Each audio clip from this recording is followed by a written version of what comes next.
ወንድሞቼ ማለት መጽሐፍ ቅዱስ በጣም ይገርመኛል። አንዳንድ ጊዜ ሰው ልክ እንደዚህ አይነት ጭንቅ ውስጥ ሲገባ የተተወ አይመስለው በተረሳ ይመስላል። እግዚአብሔር ግን ስቲል አይኑ በእኛ ላይ ነው። መጽሐፍ ቅዱስ ሲናገር እንደዚህ ይላቸዋል ሐዋርያው ጴጥሮስ እኔ የኢየሱስ ክርስቶስ ሐዋርያ ጴጥሮስ እግዚአብሔር አስቀድሞ እንዳወቃችሁ በመንፈሱ ትቀደሱ ዘንድ በመንፈሱ ትቀደሱ ዘንድ በክርስቶስ ኢየሱስ ደም ትረጩ ዘንድ ምን ላደረጋችሁ ለመረጣችሁ በቆጶዶቅያ በእስያ በቢታንያ ለተበተናችሁ መጻተኞች ምን ይላችኋል? አስቀድሞ አብ አውቋችኋል፣ በመንፈሱ ትቀደሱ ዘንድ ደግሞ ተመርጣችኋል፣ በደሙ ትረጩ ዘንድ መርጧችኋል።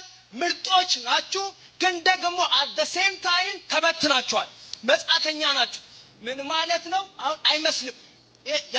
እኔ መርጦኛል ሰው ሲል አይመስለው የሆነ ተደራደለ የተመቻቸ ሰማይ የኔ ምርጥ ናት ይልና መከራ ውስጥ እግዚአብሔር አሳያለሁ ምርጦቼን ይላል። የት ያሉ? የተበተኑትን።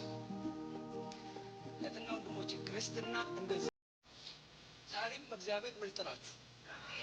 ነገር ባይሳካ ባይሞላ ቢጎድል መከራ ውስጥ ከባድ መከራ ውስጥ ብትገቡ እግዚአብሔር ዛሬም ሲያይ ምርጤ ናት ማለት ነው። አይኔን የጣልኩበት እኔ ይገርመኛል። አይን ጥሎበት እንዴት መከራ አሁን አይመስልም?